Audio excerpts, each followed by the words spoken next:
49 seconds of logos! Blueprints, a compass, pencils, a highlighter, a stuffed turtle. It's obvious he's an architect, okay? Kids, stop trying to make fetch happen. Neither of the obvious sharp and curvy metal objects and various writing utensils from the earlier shot of the coffee table are here now. Which one of these turns on the TV? Well, it's likely not the one that has the fucking fan controls on it, and unless it has a solo function, it probably isn't the one with a single button. That only leaves this vague remote that clearly operates a DVD player, and this one over here, which is the only one that actually looks like a damn TV remote. I know we don't have a movie unless he's confused about remotes, but did anybody stop to wonder if that maybe wouldn't have been such a bad thing? I take it back! If this is actually the remote for a toy car, this world is clearly batshit insane and poor Michael doesn't have a chance of picking the right one. I mean, unless that RC car has a built-in DVD player. Let's examine this drawing table here on the left, which is tilted so far I'm not sure how the coffee cup or the container of utensils haven't slid off already. Well, whoop-de-doo for the O'Doyles. Feeling so big, you start dropping deep-cut references to your older movies just because you can. Yeah, Dad. It's kind of been halfway done for 2 months now. 2 months? Give your dad a fucking break, kid. You're lucky you're getting a treehouse at all. This movie wants you to take as partial evidence of him being a bad father that he has not finished a rad fucking looking treehouse in the last 2 months. These are some entitled-ass kids. Something you should know about for another 10 to 30 years. 10 for you, 30 for you. That's sexist. Can I go to the bathroom? Go to the bathroom. I told you. You don't have to ask me. Movie perfectly captures my elementary school experience. Rob Schneider as a Middle Eastern prince? That's a yikes for me. I meant no disrespect, Prince Hubbada. Hubba bubba. Habibul! Michael is supposed to be a whiz at closing these deals, so I find it hard to believe he would be rude or incompetent enough to fuck up this guy's name. This means the movie is deliberately making Michael temporarily rude or incompetent for the sake of this borderline racist joke. Of course, this office of assholes has a bowl of apples at the ready just in case their assholery needs further justification. I hope that atrium idea didn't take too long to configure, Michael. Oh, there'll be other Junes in my life, sir. Well, that wasted time is really on him, isn't it? Who designed something as niche as a bar with a fucking atrium unless it's something specifically asked for by the client? These guys are Japanese. They can't wait for their fish to cook. This movie is a yikes burger so far. So here's the swim meet the son is competing in that Adam Sandler is now missing, and the movie will make this more evidence that he's a bad father, when in reality sometimes adults have to do work to pay for the house and the food and the TV and the toys. And it's okay for parents to miss an athletic game now and then, or a recital. Jesus, I frequently had Little League games where none of my family was there, and it didn't make me grow up into a bitter, judgmental asshole. Slow down, it's not a race. That's the second one in 5 minutes. Maybe an adult who cares for him should intervene, no? Sandler gets so angry at the firecracker teens, he races after them and flips over the fence in pursuit, and then we just cut to his house with his wife walking down the stairs, and the story about him chasing the teens to beat them up is just forgotten. Reach for the sky, Pocahontas. No, back to bed. Back to bed. They're still fully clothed and playing. There's no way they were already in bed. Damn movie doesn't know how to parent, but judging by the caliber of the humor, it barely knows how to human. I watched this documentary on Asian architecture. Yeah, pounding back the NyQuil will definitely help you watch a movie in full and coherently. Also, true story, one time my roommates and I were about to move to a new house. There were 5 of us, and I had kind of a cold the night before, so I took a healthy dose of NyQuil and went to bed, only for my 4 other roommates to decide around 10 p.m. that it would be super cool if we moved right then, instead of waiting until morning. So due to peer pressure and sheer noise, I get up, pack, and load the fucking truck, and around 5 a.m. we stop at a highway chain breakfast bar, swig a bunch of grease, and then we go to the new house to unpack for the next 6 hours. It was the worst. I'm giving this unrelated movie 20 cents for that experience, just for tangentially making me think about it. Every choice I make, everything I do, I disappoint somebody. Take note, only narcissists talk like this. I'm not out drinking or gambling or hitting on chicks. I'm working my ass off. I mean, if you set the bar that low, you can get away with all sorts of things. I'm not punching puppies or kicking orphans. I just ran over the neighbor's hamster. Get off my back. Ow! Are you kidding me? For the last time, how does this look anything like it controls a goddamn television? He's an architect! Will you give me a break one time? In the movies, yelling at God only guarantees he will start f***ing with you. In real life, well, I'm still collecting evidence. You want me to open the garage for you? But why would the ceiling fan remote ever be in the garage? The entire conceit of this movie rests on the brand name Bed Bath & Beyond, so the brand gets product placement but also plot placement, all for a store that's main claim to fame is selling you the same as Target but for a 30% markup in prices. Watch now as the protagonist is entirely unfazed by a long dark hallway. Since he chose this door and it's what the plot wanted, none of this frightens him at all. Something stinks, like stale French fries. The movie manages to predict its own reviews and then include them in the script. What's your name anyways? Call me Morty. In my headcanon, this is actually a grown-up version of Morty from Rick and Morty, and that a crazy scientist mixed with the Angel of Death is just the path he landed on post whatever interdimensional slug dragon finally killed Rick once and for all. The fact that this takes place 7 years before Rick and Morty aired just really goes to cement that idea.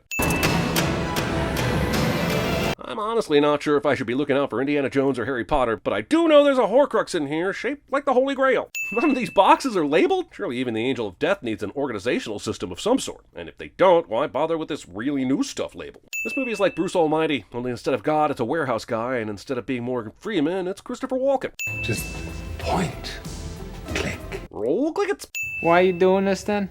Because good guys need a break every once in a while. What is it about Michael that has presented him as a good guy? Sure, he works hard, but in the last 15 minutes, all we've seen him do is neglect his family, abuse the neighbor's kid, and threaten to assault a random member of the public. The reason he eventually becomes a nice guy is that Morty here goes to Christmas futures him into being one. It's entirely self-serving. If he sees a future where he's a dick and still gets a wonderful life, pun intended, there's no way he chooses to change a goddamn thing. I'm just saying, why not give this opportunity to someone who genuinely is a nice person, but is in such a f***ed up situation that they have no choice but to be an asshole to survive? I was going to send the ridiculously convenient fact that Michael doesn't make eye contact with his wife for this entire speech. Thankfully, I can still sin it for the even more ludicrous idea that he looks at her for several seconds and still doesn't realize she's frozen in time. And stop with the yodels, or you're gonna wake up 400 pounds one day. I find that foreshadowing is far more effective when it's subtle, rather than yodeling it for all to hear. Rooting for the Jets. He gets so mad at the barking dog that he picks up the gift fake remote control and pretends to turn down the dog's bark volume, only it works, because the remote control is magic, and I hate this movie. This remote control, I hate you, I hate me, I hate the bagel you just ate, and the iced coffee I just drank, and avocado being put on everything. I hate major sports owners who don't care about winning. He discovers his remote actually controls his real life, and in a fit of joy, he drops the remote and runs upstairs. Morning, Michael. You're looking very crappy today. What is with this era of rom-coms where there has to be a best friend that acts like a complete asshole to the boyfriend-girlfriend? You've already cheated on 3 different husbands with their brothers. I think you've given enough juice to everybody.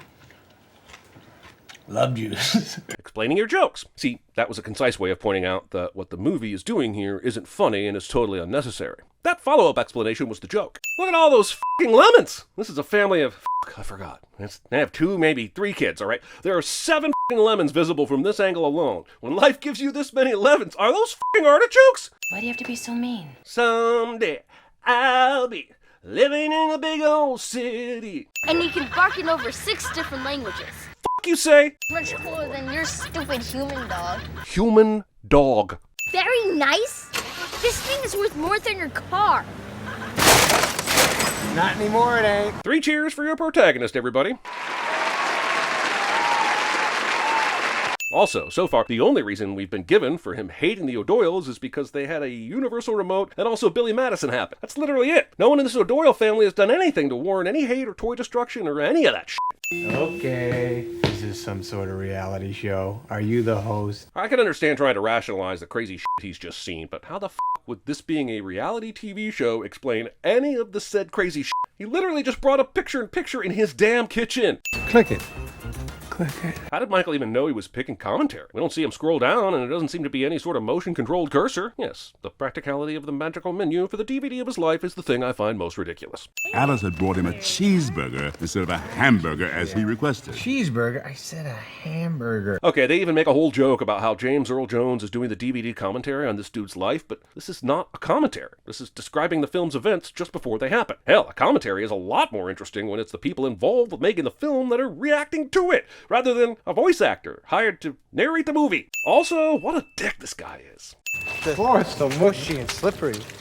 Feels good on my feet. Complimenting your mother's birth canal. What do you mean might be? What is that? Maybe that's a penis. This might be the most casually bigoted movie of the aughts. I agree with you, Michael. Whoa, sudden uncanny Fonzie! What the f*** did they do to Henry Winkler? This de-aging makeup is so terrifying they might as well have had a half-eaten raccoon leg hanging out of his mouth. Just look at that face, especially the mouth. Henry Cavill's Justice League upper lip is laughing at the shit here. Okay, so they are camping and they have, on the dinner table, Mount Olive bread and butter pickles, apples, tomatoes, an onion and a zucchini, half a loaf of sliced white bread, and a head of lettuce and some unpeeled carrots. Just exactly what the f*** are they eating tonight? Raw veggie sandwiches?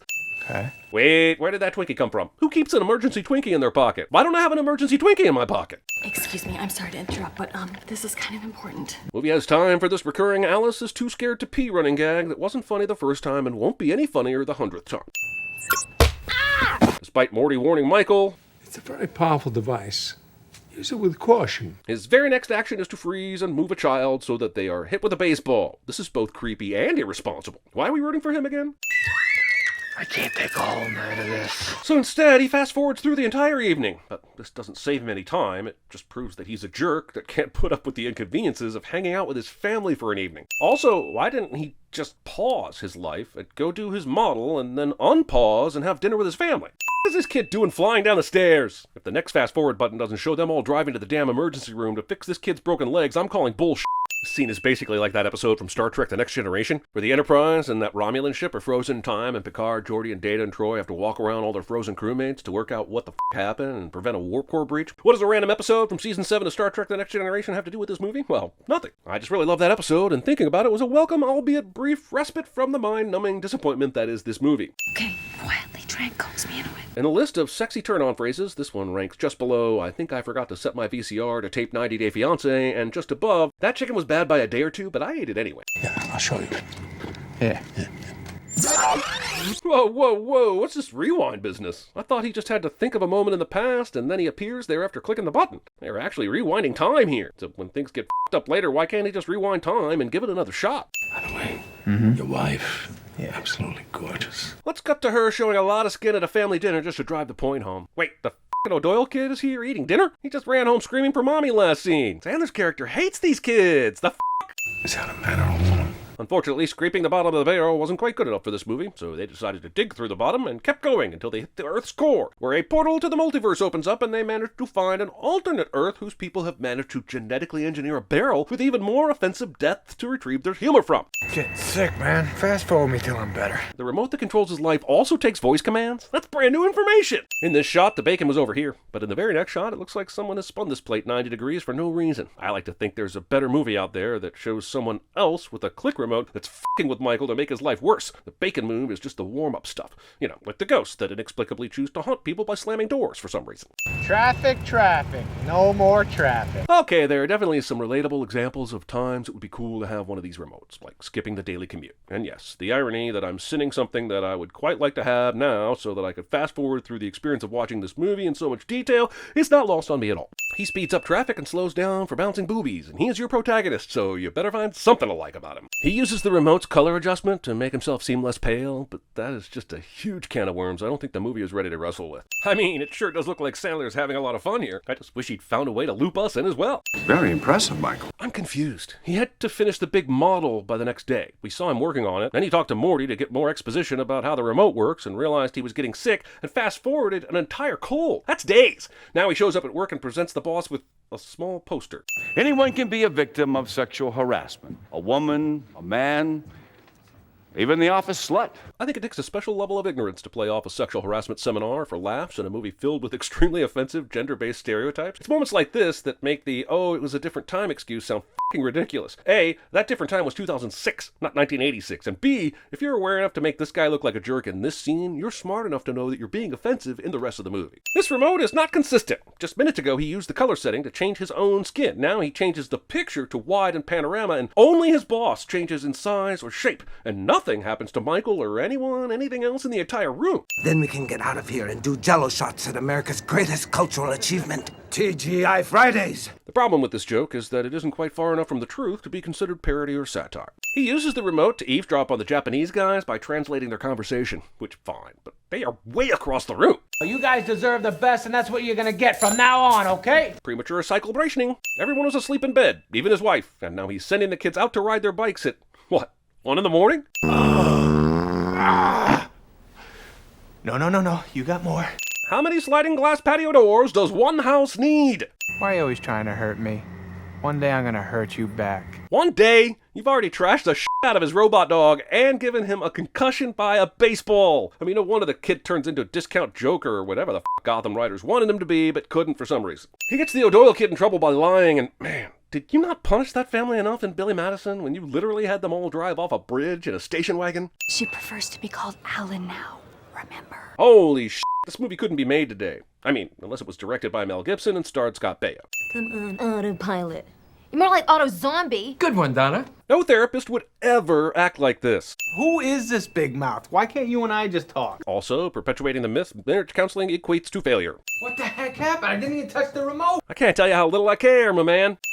Using its memory to execute your preferences. Yes, Michael is a piece of shit, but Morty is acting like Michael had all the facts when he chose to skip the things he skipped. Morty has been deliberately vague, knowing that Michael would f*** everything up. My question is, when does another angel come in and do the same thing to Morty to make him reevaluate his life choices? I told you, this item is non-returnable. Yes, but you didn't tell him all the awful side effects at the time, so I feel like you could be taken to court for an illegal contract. I can't give you a kiss because if I give you a kiss, it might lead to something else, and then zip, another 3 minutes goes by. He feels like this kind of rapid gibberish is better than simply telling his wife the truth, which he could easily prove. Wait, how easily could he prove it? He could stop time and keep doing impossible magic tricks to prove it, and then she'd understand. If you sneak run into a downtown office building, you can bet your ass you will be sought and detained. I speak from experience from that time I tried to run up the ABC office building stairs with a Save Cop Rock shirt on. Michael is sneaking around, presumably so that nobody sees him in his bathrobe, but how does he expect to get away with that for the entire day and or rest of his life? Oh my god, I'm a fat guy! Michael doesn't realize until he gets to the mirror that he's carrying an extra 200 pounds of human around with him.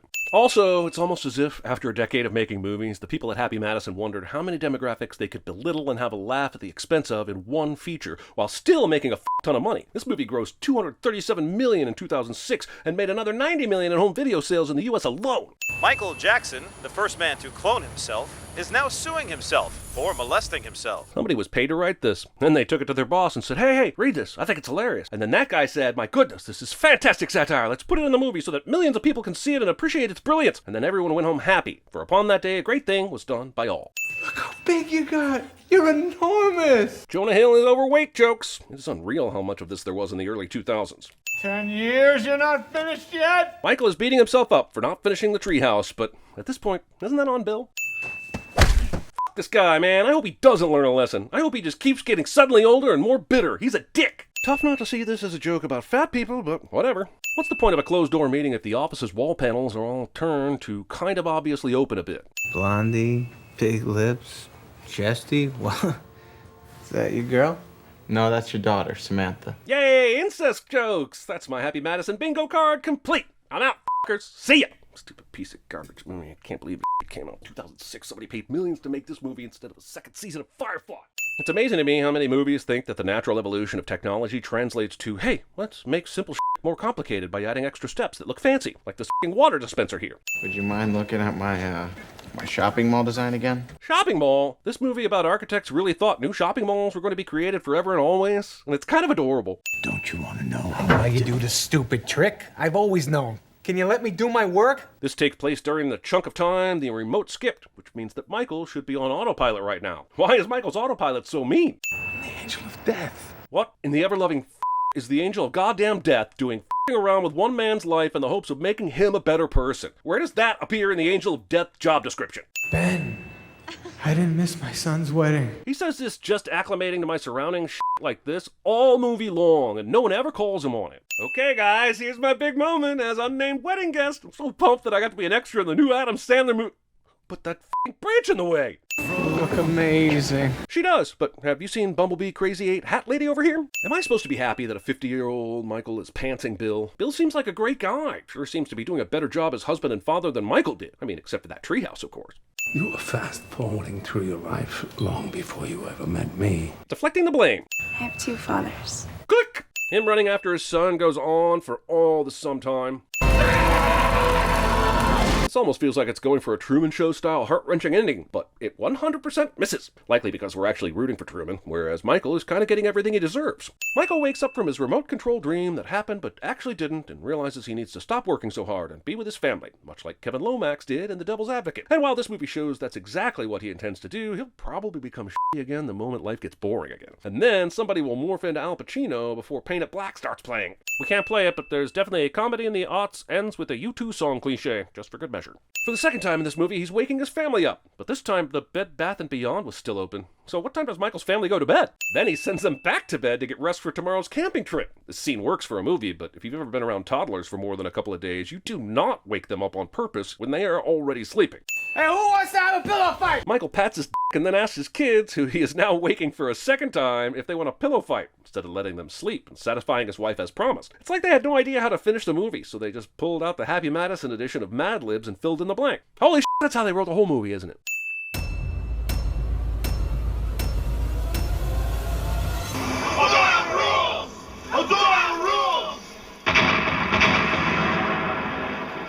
Just remember, right arm out, head turns left. Left arm out. Stupid fat hobbit. It's not a malfunction, it's a feature. It's using its memory to execute your preferences. Once again, things that could have been brought to my attention yesterday!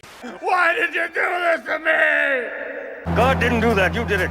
Well, I have a microphone, and you don't. So you will listen to every damn word I have to say! I'm taking the dog. Dumbass. Chuck, it's Marvin! Your cousin, Marvin Barry!